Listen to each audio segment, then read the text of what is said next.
Some places are unlucky enough to have their local monsters. Mothman of West Virginia, the Beast of Bray Road in Wisconsin.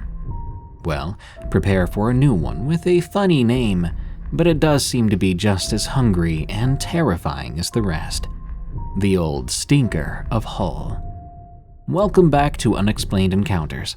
I'm your host, Darkness Prevails, and you can follow me on Twitter at DarkPrevails if you want to experience me being upset at aging and slowly possibly losing my hair.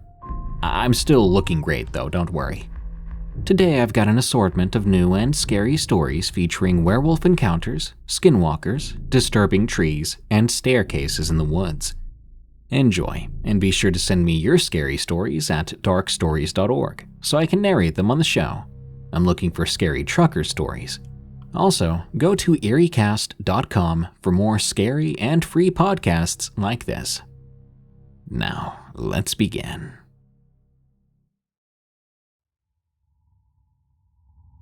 Stinker in the Fields, from R.D. in Hull.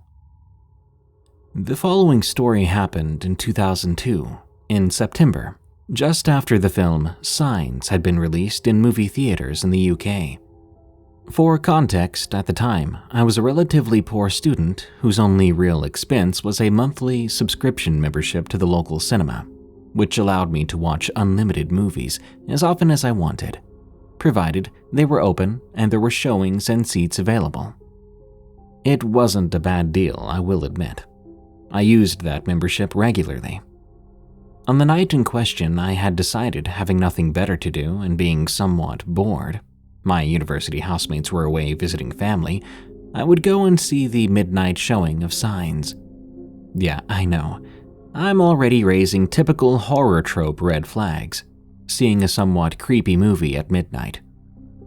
I took what little spare cash I had, went to see the movie, and rather foolishly decided to spend that money, which I should have saved for taxi fare, to instead treat myself to some decent food and drink with which to enjoy the movie.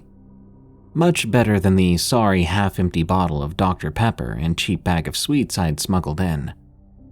So when the movie ended, when people were shuffling out to go home just after 2 a.m., I had no other option but to walk back home. Being younger and significantly more foolish, I didn't really think much of this. I really didn't consider that a 3-mile walk through relatively long, isolated roads, past a number of fields in the slight chill of the dead night, would pose much of a risk to me. I knew roughly where I was going. It was a simple, straight-line route that I'd gone through by car or bus a number of times before, so I didn't consider it much of an issue. More red flags, I know. At this point, pretty much every horror movie protagonist would be facepalming hard. So I set off, starting down the footpath onto the long road, where there was very quickly no footpath or pavement, just a very long stretch of overgrown grassy verge leading down to ditches, which bordered a built-up wooded area and a number of empty fields. Empty fields, just after seeing a horror movie involving aliens, crop circles, and large crop fields. I will admit, as I walked down that road with the fresh chill in the air, my mind was going that extra creeped out mile, imagining the worst, remembering bits from the movie, and on occasion, looking about to make sure I wasn't about to see a gray shuffling through the crops. You see, the area I live in is something of a strange hotspot for unexplained phenomena, including UFO sightings. But thankfully, as I walked down the long stretch of road, there were no extraterrestrial sightings. A relief. But there was something else. The early hours of the morning are generally quiet. You wouldn't expect to hear much more than the odd hoot of an owl or the odd noises of foxes, cats, or hounds from nearby built-up areas. And as I was walking past a significant wooded area, past a number of ditches and fields, I was expecting to hear something at least. But after about 10 minutes of walking, I realized I was hearing nothing. No hoots, no yips nor growls, no snorts. nothing. I stopped then, looking about, shivering a bit due to the cold air. It felt off, intimidating even. After a few moments, I did hear something. A mysterious shuffling sound in the field just across the road from myself. The sound of crop stems crunching, like they were being trodden over by something large. But there was no one else around. Not a car on the road, not a person in the area. Just dim streetlights and a long stretch of nothing. Uncomfortably, I decided to continue on, knowing that I was probably fairly close to the leisure center/gym that indicated the only real turn of my journey and the start of another long stretch of road, which would eventually lead to civilization. Hopefully, whatever I'd heard would be content to stay behind in those fields. Maybe it was a deer. Maybe it was some unseen barnyard critter put out to field that I couldn't make out in the dark. But as I continued on, as I continued to walk, I heard the sounds. The crunching, the shuffling, continuing alongside me. It was still quiet, still cold. The silence was still heavy in the air elsewhere. At this point, I was beginning to pick up my pace, hoping that whatever seemed to be following me would be content to stay in the fields.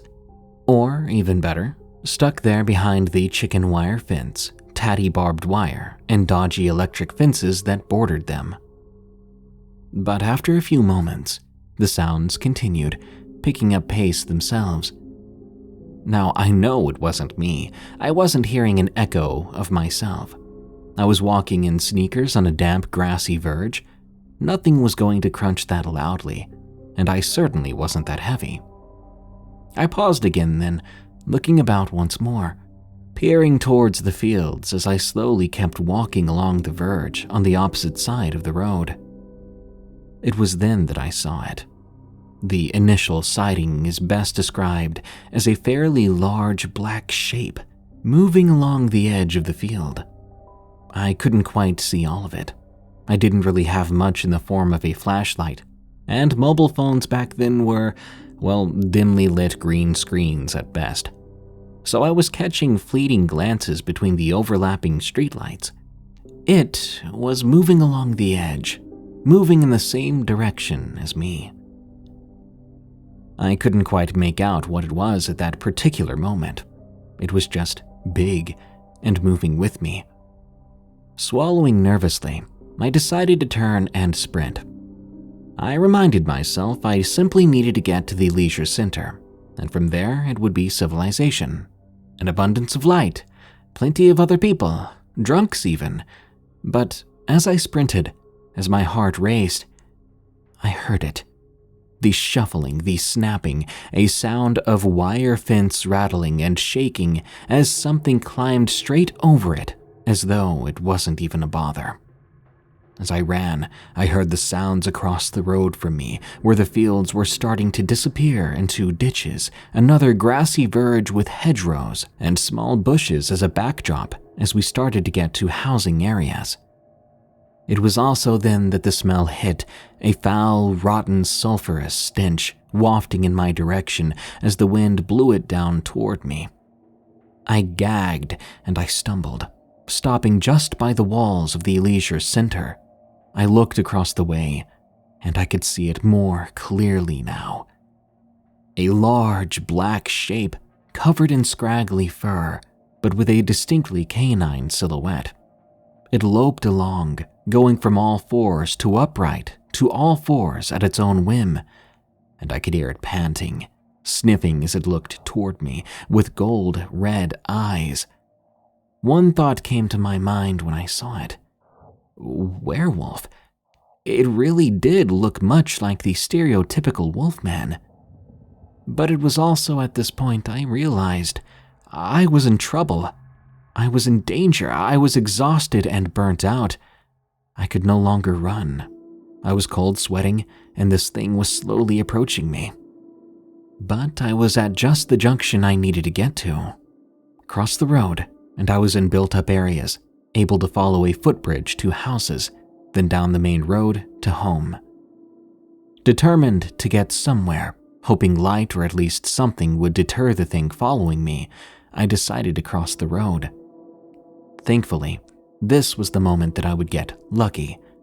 My attention was solely on this creature, so I didn't notice the lorry driving fairly slowly at night, coming round the roundabout, not immediately noticing me either.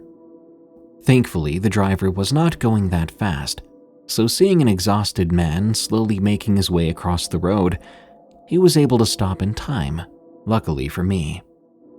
The lorry stopped, the driver leaning out to shout profanities at me, and I looked at him, trying to apologize. Then I froze.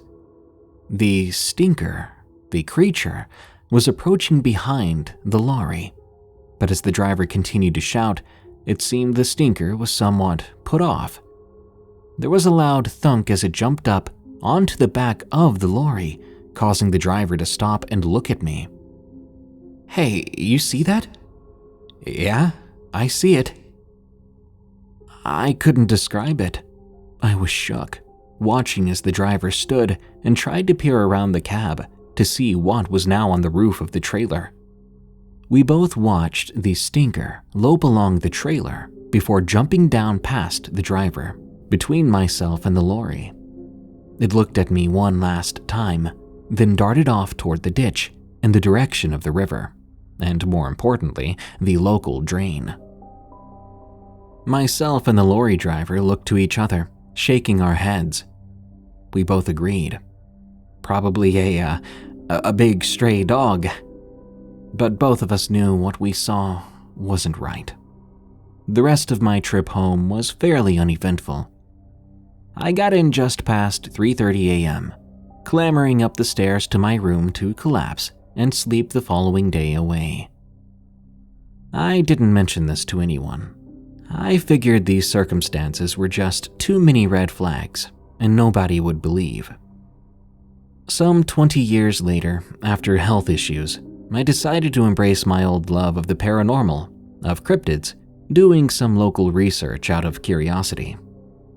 Old Stinker is Hull's local werewolf, having been spotted for a number of decades. Its name comes from the smell, the rotting, sulfurous stench of its breath. It's been spotted along the industrial estates, particularly along the Barnston Drain, where the route I'd taken that night was fairly close to. I'd been hunted by Old Stinker, stalked in the cold night, and only escaped due to circumstantial luck. I suppose he thought that one lone student may have been easy prey, but throw in a lorry and an irate yelling man, and it's no longer so easy. For that, I am thankful. I will say that since this encounter, I made it a point to not walk long distances in the middle of the night through lonely back roads. It's one thing to stumble back through built-up areas where there's CCTV on every corner and plenty of people around at all hours, be they drunk, homeless, or stumbling home just as you are, opposed to walking back in dead silence through poor lighting, no cameras, and the chance the last things to see you alive might be a sheep or a pony. Shadow Person from Blue Jeans. I have this friend, who we'll call M, who seems to have had many strange encounters. I have actually been there for a few of them as well. The first one I want to talk about took place sometime in the summer of 2022. I was with my grandma at the time when M texted me about what had happened. She was home alone with her baby brother when, out of nowhere, she heard the voice of her stepdad calling her name from upstairs a few times. She said the voice sounded off, like it was robotic or something. This had freaked her out, which is why she texted me about it. Not long afterwards, she texted me again, saying that right as she was headed for the stairs with her baby brother, her brother said the word "daddy" or something along those lines. Keep in mind, this was shortly after hearing that voice, which came from upstairs, even though they were supposed to be home alone. The second encounter that involved me took place at M's house last September. M has a very large basement, which has about 7 rooms. You go down the stairs and into the main room, which has a bar, and there are doorways that lead to other rooms. We inflated this small bounce house for her brother to play in, and it wasn't long before I looked out at the bar and saw the silhouette of a head ducking behind the counter. I told M about this right away, since almost all of our friends who have been to her house have seen something strange. A minute later, I looked back close to the spot I saw the silhouette. It was then I saw a very tall and shadowy figure standing in the doorway of the bathroom, which was next to the bar. At first, I thought I was just seeing things, but before I could say anything, M pointed out the shadow figure. We sat there, frozen for a minute, watching the tall man in the doorway. We then took her baby brother and rushed back upstairs. I see shadow figures in the corner of my eyes from time to time when I come to her house. However, the most recent big encounter we had was in January. We'd gone to the gas station to pick up some snacks for a sleepover. We'd walked 2.5 miles to and from the store and were almost back at her house. It was close to 5:30 p.m. by this time, and it was pitch black outside and very foggy. We could hardly see the sidewalk ahead of us. We were actually pretty fearless most of the way back, until we reached the school property, which we would be cutting through to get home faster. It was at this point where the darkness actually began to freak me out a bit. M seemed to feel the same way, partly due to seeing my rising distress. We were almost off of school property when, out of nowhere, my fear just rose tremendously. We both really wanted to hurry and get home and quicken our pace. Then, when I looked back towards a part of the blacktop that was lit by a streetlight, I saw this tall and skinny shadow person. It was walking in a very strange way. You know how in cartoons the characters will tiptoe so their legs go really high up? It walked like that, but with no upper body movement. At first, I thought I was just seeing things from walking for so long and being so dehydrated. But M saw it too and also noticed the way it was walking. Anyway, M and I came up with a name to call this thing, which is probably not a very good idea, but whatever. We call it the Windler. Pretty stupid, right? Well, there's actually a story behind its name too. M's baby brother used to have this one toy, which would sometimes speak even when there were no batteries in it. They would say some very strange things, stuff along the lines of, "Waiter, this lobster only has 1 claw. Well, bring the window man. He's really somebody. My uncle had 1,000 men under him. He's really somebody." It was basically just a really creepy toy. We got the name Windler from the line, "Bring me the window man." We thought window man was too creepy, and we wanted to lighten the mood a bit, which is why we changed it to Windler. I just told him that I was writing this, and she wanted me to also include that she sees the Windler in places other than her home. She says it follows her, and recently she's been waking up at 3 in the morning, having nightmares. There are more stories about the Windler that I could tell, but for now, I'm just gonna leave it here. Werewolf or Skinwalker? From LostsoulJay. I was 9 at the time this experience happened. I'm 21 now. Before I begin, I'll give a little information. Back then, I was living with my mom. We were living in these people's garage, which was renovated into a type of apartment. It was one big space with a kitchen and a bathroom. As you entered the apartment through the door, you entered mine and my mom's bedroom. Now, this door didn't lock. Our apartment was about 30 feet away from the main gate, which was attached to the brick wall that surrounded the rest of the property. It wasn't a very high wall, and there were trees lined up in front of the wall. The yard was big, and there was a swing that was connected to the treehouse. which belonged to the landlord's son. For the sake of the story, let's call him Ethan. Now let me tell you my story. One night, my mom went out, so I was left alone. As far as I knew, the landlords weren't home at the time either. Otherwise, Ethan and I would have had sleepovers or just played together. I decided to sit outside the apartment to enjoy the cool night's breeze. I was minding my own business when I got the most dreaded feeling that I was not alone, that I was being watched. I scanned my surroundings to find the cause of this feeling, and finally, my gaze fell on the gate. The street was well lit, and I could see the outlines of the trees, but I couldn't see anything out of the ordinary, not until movement by the gate caught my eye. It looked to be the outline of a head crouched behind where the wall and the gate met. I could not make out much, but I could make out a pair of ears, and I could tell the head was covered in fur. If I listened carefully, too, I could hear panting. Now, my first thought was that this was a dog, but that thought left rather quickly as its head snapped up. Now, I saw a 7-foot frame towering over the wall, and I could see that it was all covered in fur, and it was standing on 2 legs like a man. Its head then turned to face me, and I could feel my heart pounding. I slowly got up, making my way to the door, and I didn't take my eyes off of it in case it moved. I began to cry in fear and frustration as I tried to close the door without looking for the handle because I didn't want to turn away from this creature. After a few seconds, the beast put its arms on the gate, and I could see the outlines of sharp and long claws. And that was it for me.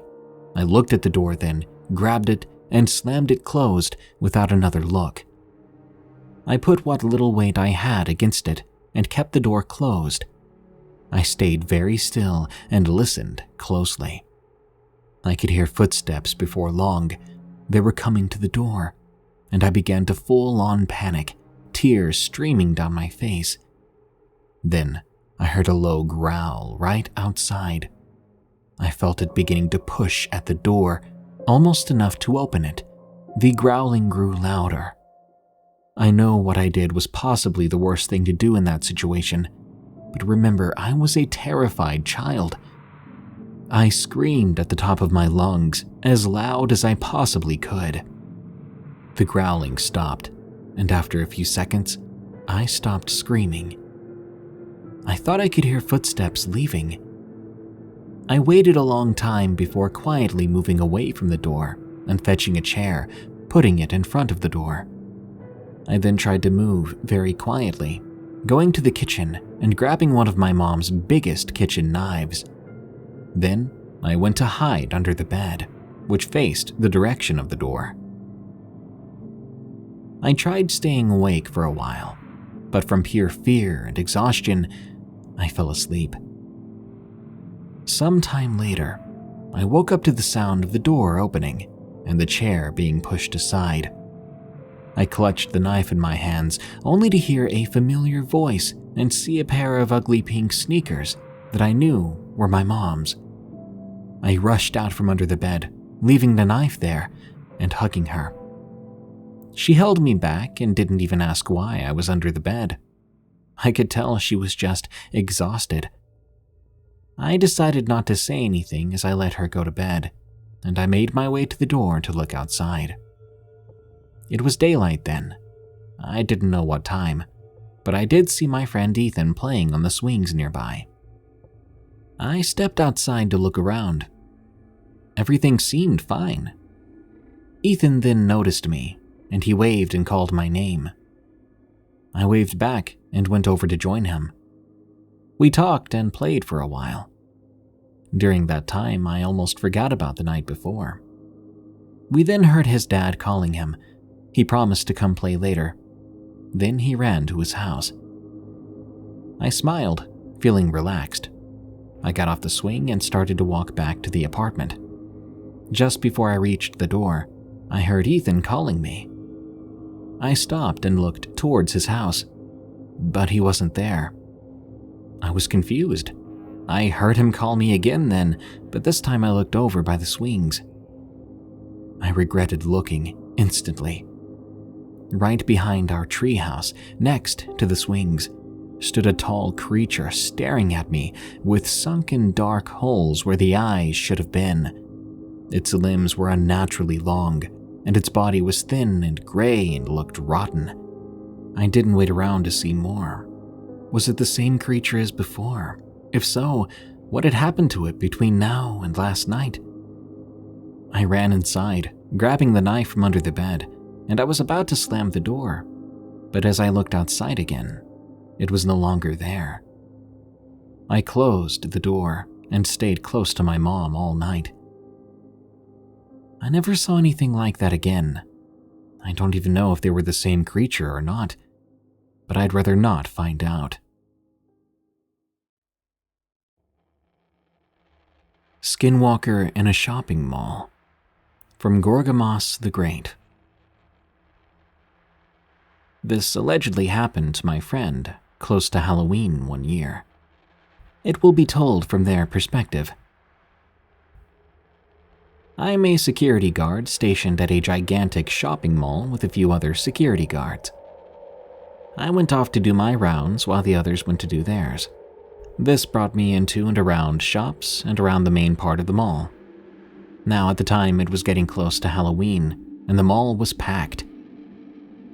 As I was focused on the task, I suddenly noticed him, this cloaked figure coming towards me. It bumped into me as it passed, and I felt something I usually don't feel as a security guard: fear and an evil presence. I made a call out to it to see if it would respond.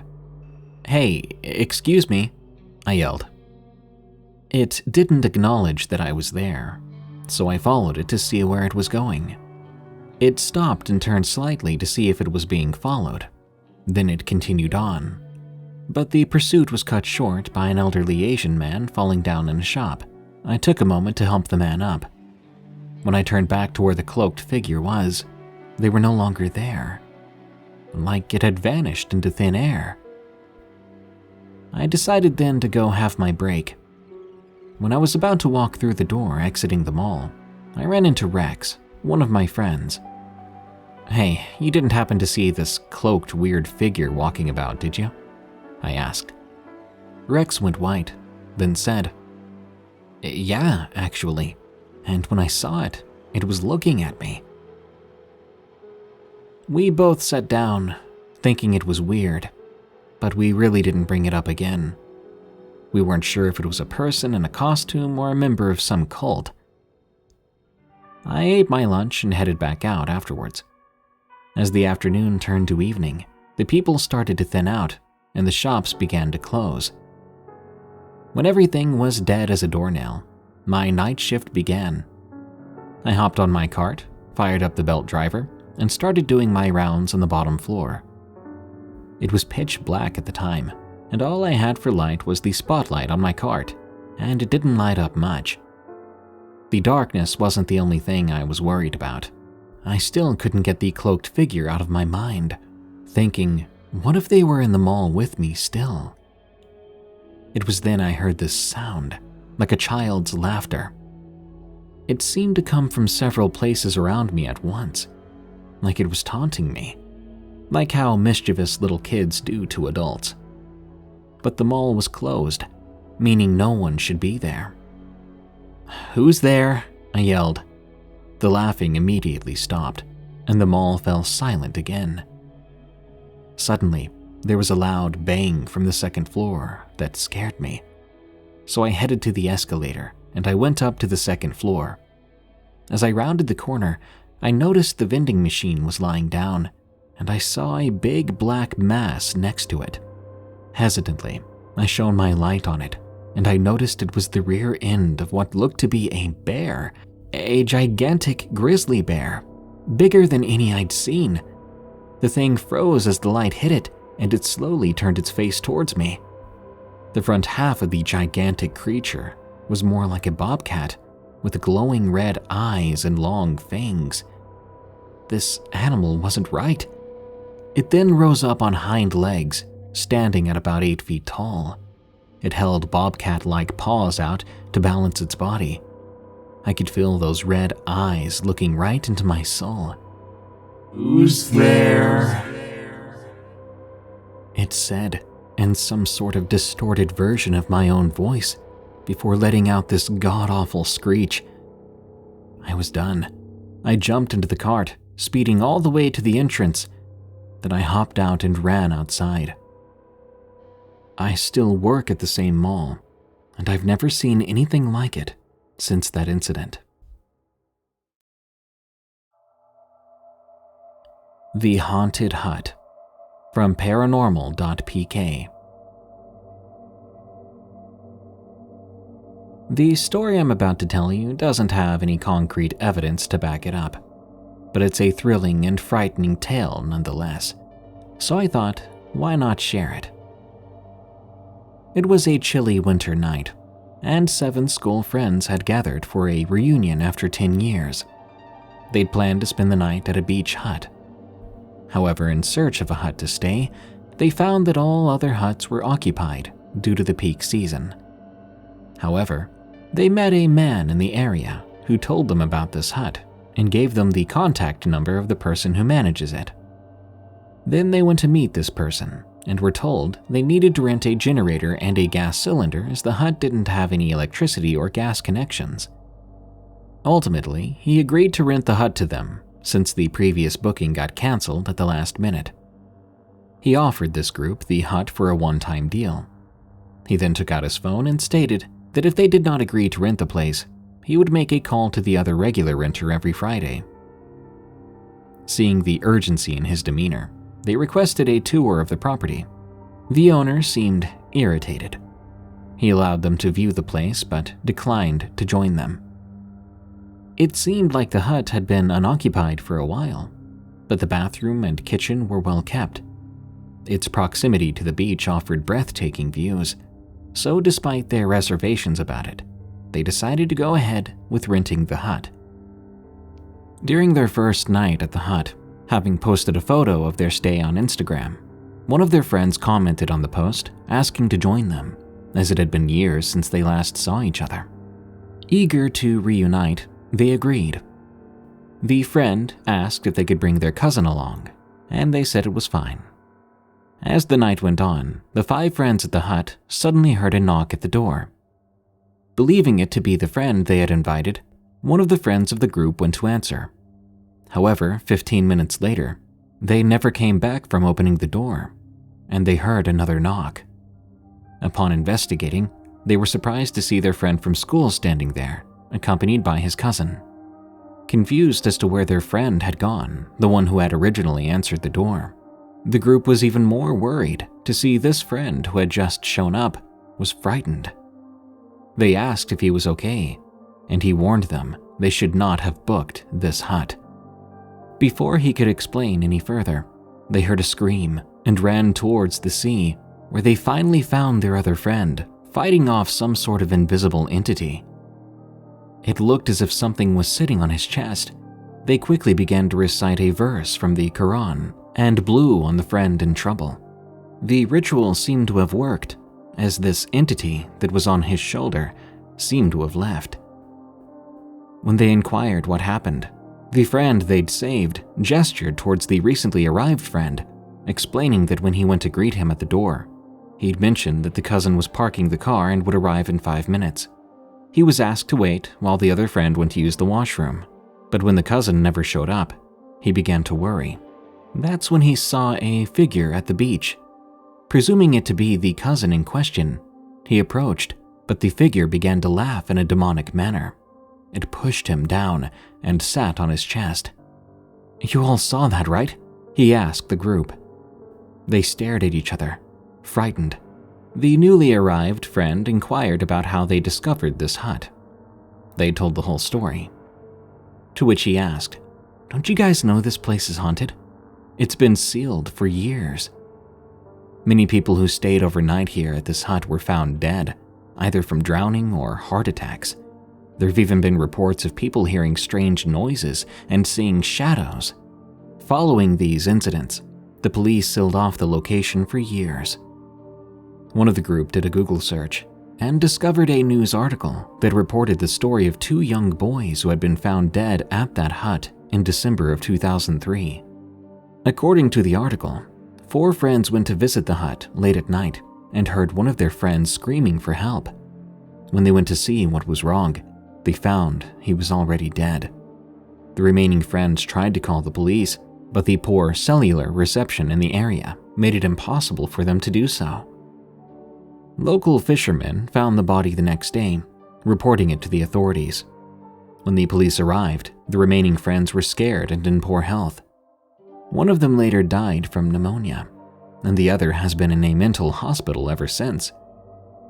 However, last year, a contractor won a lawsuit and now intends to construct huts in the vicinity, but could not do so because they could not proceed as 2 of the builder's employees passed away within the last 2 months under mysterious circumstances. They were shocked to find out that the hut was rumored to be haunted and that many people had died from drowning in the same spot where they'd found their friend fighting the invisible entity. It dawned upon them then why the newly arrived friend and cousin never entered the hut. They tried calling the number to the owner of the place, but the number had been switched off.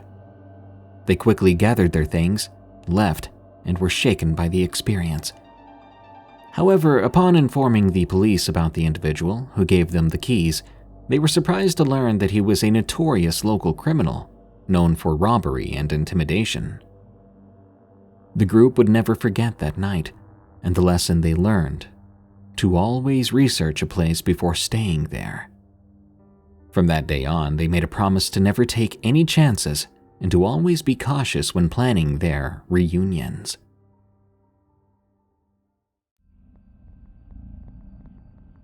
The Tree, from ElideLochan.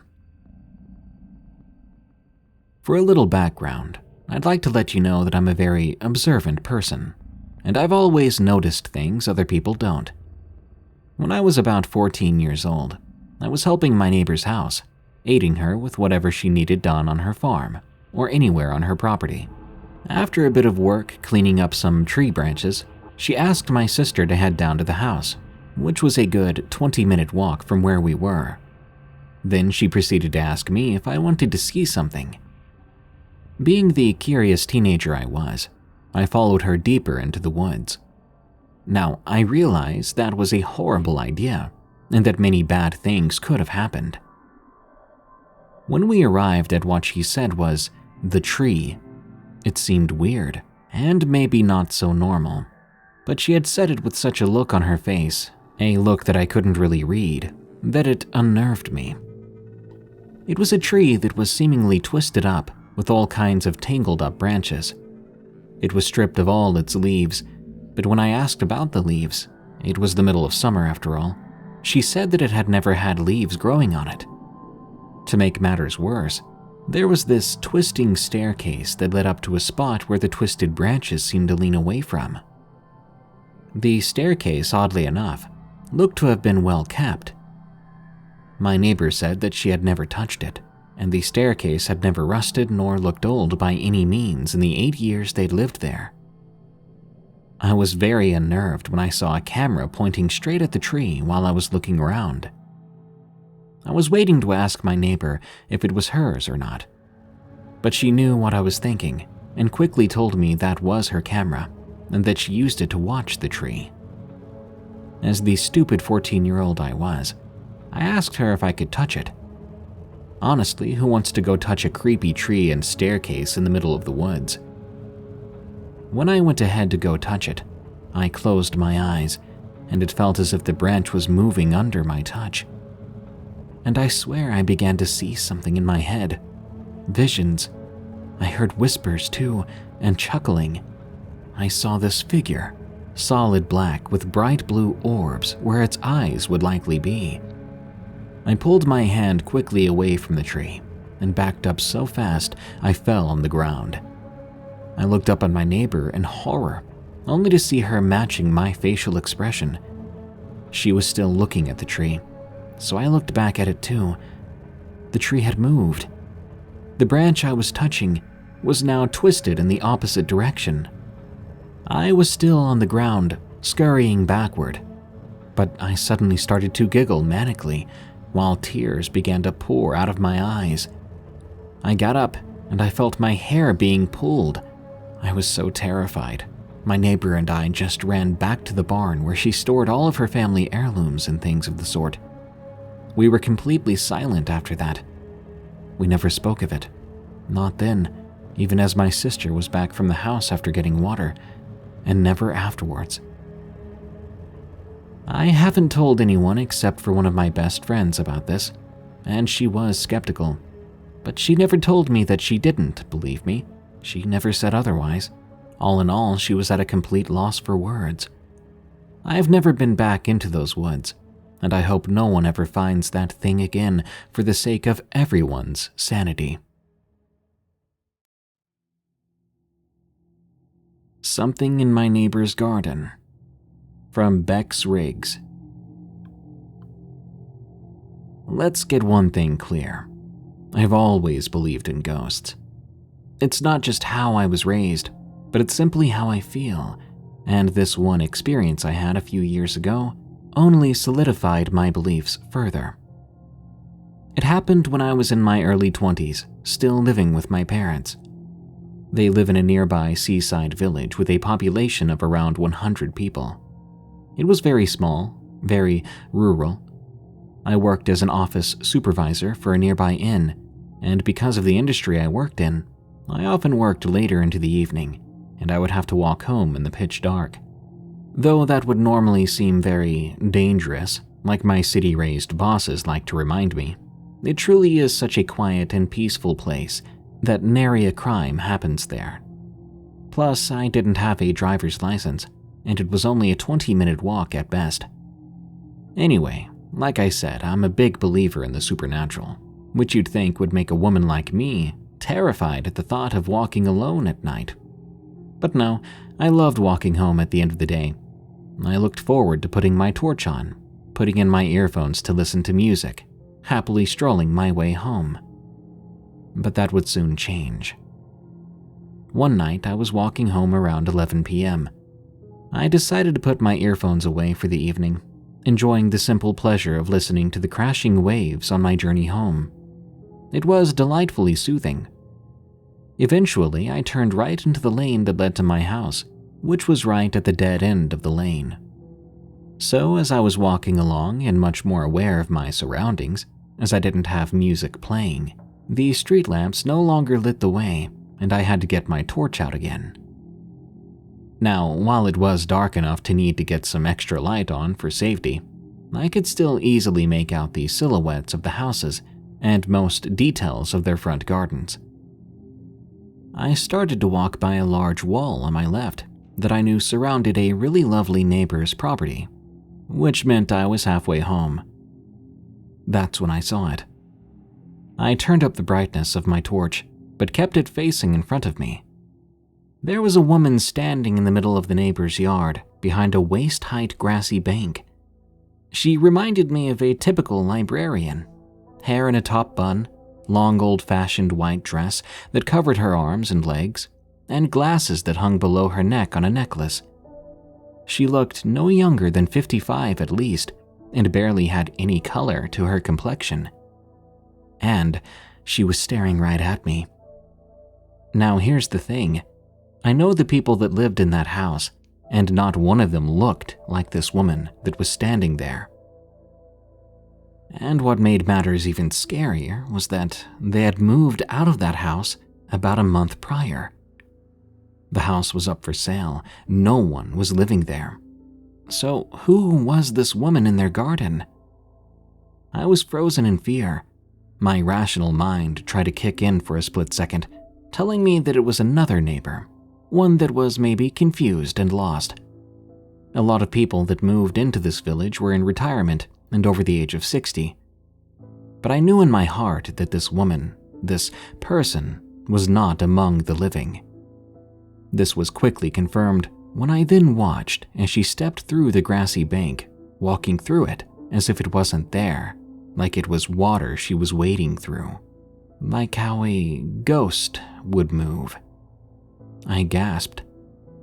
Terrified to even move an inch, I grabbed my phone, torch still on, and called my mother immediately. There was no way that I was walking the rest of the way home alone after seeing that. Breathless and panicked, I told her everything. My mom's like me in every sense, and she could tell I wasn't pranking her nor being silly. She could tell there was genuine fear in my voice. She agreed that she would come and grab me straight away.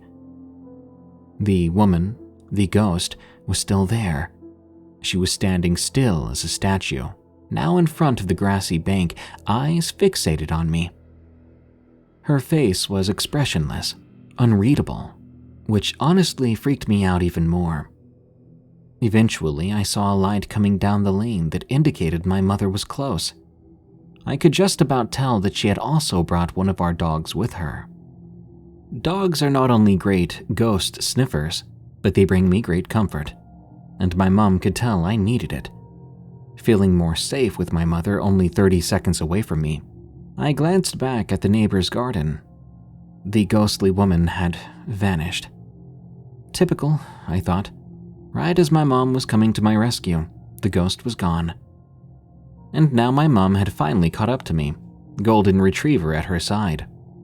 As we walked back up together, I did notice that my dog, Misha, was looking solely to her left as we continued. She didn't avert her gaze until we were almost home. That was very unlike Misha, as she was a well-trained dog, easily the best out of the now 5 dogs that we have, and usually liked to look ahead or look at whoever was walking with her. But no, she had been transfixed on her left, the same direction that I had seen that woman. No growling, no barking, nothing, simply staring to her left constantly. I stayed awake with my mom for a while, drinking however many warm cups of tea it took to finally calm my system. Having witnessed a few things similar in my lifetime, I was prepared to brush it off the next morning, not even think about it, to forget she even existed and just move on. But I would see her again.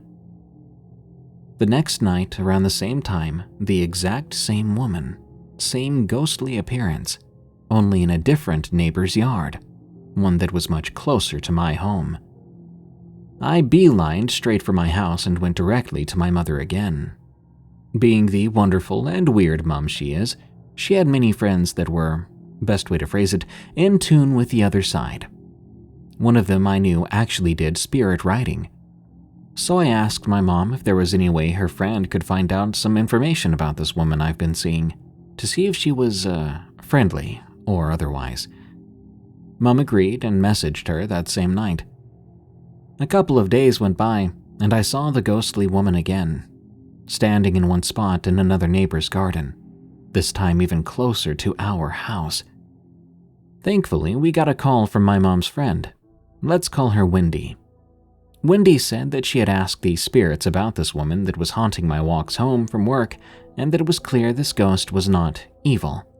In fact, she was supposedly friendly, wanting to look out for me. Apparently, she had been a nanny before her time came and lived to look after children. Allegedly, that's what she was trying to do for me, look out for me, making sure I made it home safe. Now, even though I am a believer, that doesn't mean I constantly want to be watched by this old ghostly woman that, quite frankly, scared the crap out of me. Wendy laughed when I told her this, and basically said to me that I need to let the ghost know that. She said I should sit alone in a room somewhere and kindly ask aloud for her to stop, and that if she was there and answered my question, I would just know. Even though I was slightly terrified to try this, I decided that I would do just that. I waited until my brother and both my parents were fast asleep. It was around 1 a.m. I went into the living room, turned on every light I possibly could, and sat down in my mother's armchair. I sat there silently for a while, wondering what I was going to say. Eventually, I spoke out very clearly. I'm calling out to the woman that I've been seeing on my walks home from work recently. I've been told by a friend who you are, and I know you don't have any ill intent, but I have to tell you that seeing you on my way home frightens me more than it comforts me, so I'd like to kindly ask that you leave me be." Absolute silence. Nothing happened, so I spoke out again. "If you're truly here, I want you to make yourself known. Do anything, touch my left cheek, for example." I kid you not, the moment those words left my lips, I felt a cold shiver stroke the left side of my face. My mouth dropped, and there were immediate tears in my eyes. I couldn't believe it, bearing in mind it was a very still night and I had no windows open, no fans blowing. In fact, I even had the fireplace on, so the room was really warm. But that cold feeling on my cheek was unmistakable. In slight disbelief, I asked something of her again, this time really quietly. To make sure I'm not crazy and also to ask that it's okay that you leave me alone from now on, could you please touch the other cheek so I know this is real? Sure enough, my right cheek received the same cool sensation, which caused all my peach fuzz to stand on end. Not knowing what else to do or say, tears rolling down my face, I whispered, "Thank you." I then quickly ran off to my room to watch something cheerful on TV, and I fell asleep not long after. Whether it was my brain playing tricks on me or something else entirely, I'd never experienced anything quite like that, and I never saw the woman again. Bump Under the Bed, from Crimson Queen 7737. Growing up, I was never really allowed to go to other people's houses, since my mom got lonely when my brother and I left. Not because Dad wasn't home, but she genuinely enjoyed us kids being around. Since I stayed home most weekends, my brother and I always had friends come stay the night with us. Most of the time, it was pretty much the same friends, but every now and then, we invited different ones over. One night, I'd invited 2 of my friends over. These 2 didn't stay a lot, but they would come over from time to time. My brother, on the other hand, was a lone ranger that night, as he didn't have any of his friends over. As children do, of course, we stayed up way past our bedtime, joking, laughing, and just goofing around. I should add here that I'm a lover of all animals. Of course, I usually had the ones that aren't really approved of, so at the time I had some pet mice. I had 2 that stayed in a cage on my dresser. I'd had these 2 mice for several months. They were very healthy, playful, loving, and happy. This will be important later. That night, my 2 friends and I, let's call them A and S, were finally settling down for bed around 2:30 a.m. Everyone else in the house was already sleeping, so I had my door closed. As we lay in bed talking about anything and everything, we heard a knock on my bedroom door. The knock seemed low and normal, so of course I didn't think much of it. I got up to see if it was my brother. As I opened the door to look, no one was there. I just thought my brother had snuck up and knocked on it, trying to aggravate us. I closed the door back and got back in bed, and we continued to talk. A few minutes later, we heard the knocking again, but this time it was louder. I tried to hurry and get up to jerk open the door, absolutely believing that my brother was going to be running back down the hallway to his room when I looked outside. But as I jerked the door open, no one was there. I slowly walked over to my brother's room to peek inside. I wanted to see if he was still awake. When I looked in, he was sound asleep, snoring. I ran back to my room then, telling my friends that my brother was sleeping. We all immediately got scared. I got back in the bed and we pulled the cover up to our necks. We lay there, praying we didn't hear it again. After a few more minutes, the knocks came once again, but this time they were so loud, I knew it had woke up everyone in the house. The knocks echoed through my room and my door shook. This time, none of us wanted to get out of bed to see what was going on. I knew I needed to look though, so slowly, cautiously, I got out of bed and I crept to the door. I opened it ever so slowly. I did not expect what happened next. Suddenly, this huge white floating fog flew into my room and right through me. I was mortified. I slammed my door shut and jumped straight back in bed. We threw the cover over our heads and started to cry. Suddenly, it felt like a full-grown man sat down on all our chests, and we couldn't move, scream, or talk. After that, I don't remember anything else except for waking up the next morning trying to figure out what happened. I looked around my room then to see if anything was wrong or if someone was in there. But it had been several hours, so whatever was there surely was gone by now. I came up to my dresser and checked on my mice. Unfortunately, one of them had died. I tried to find out how that happened, because they were so healthy and lively before. Sadly, a few days later, I found the other one had also passed, and I can't help but think it was whatever had visited me that night that caused it.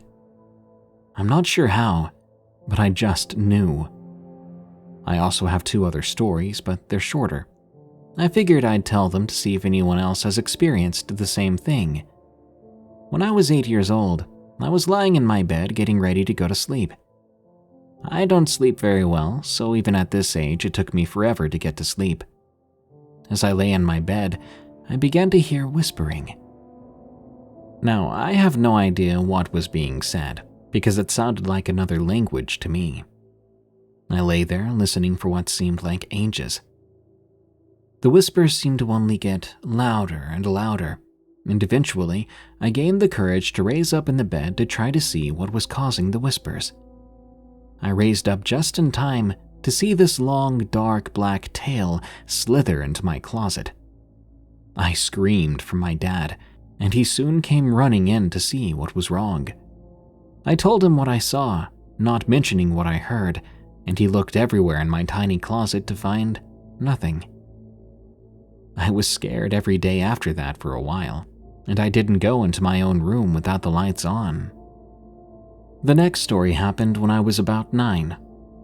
One night I was lying in bed, and I was suddenly awakened by more whispering. I started to listen as everything in me drew up into a knot. The voices sounded like they were coming from under my bed, but it wasn't just one voice. It sounded like 2 grown men whispering to one another. They just kept talking back and forth. As this went on, I was too petrified to get up out of my bed. I dared not look under my bed either.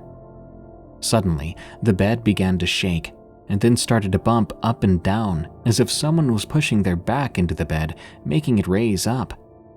This happened for a few minutes, and it felt like these 2 men were making their way down to the end of my bed. When the bumps got to the bottom of the bed, the whispers and the bumps stopped suddenly. I lay there in terror for a few minutes, waiting for whatever it was to come up from the end of the bed. Thankfully, nothing else happened after that. I finally fell back asleep, and luckily that never happened again.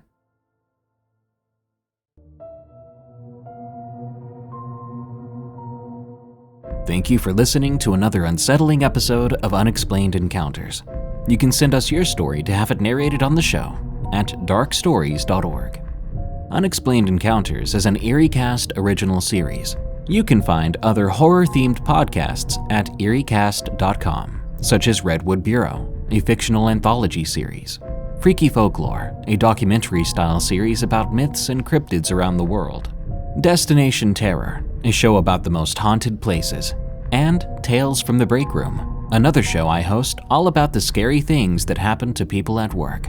Again, that's EerieCast.com. By the way, if you want fewer annoying ads and you want to support what we do, consider going to EerieCast.com/plus to sign up for EerieCast Plus. That unlocks all our podcasts with all but host-read ads removed. Until next time, stay safe out there and stay creepy, because this world is a strange one.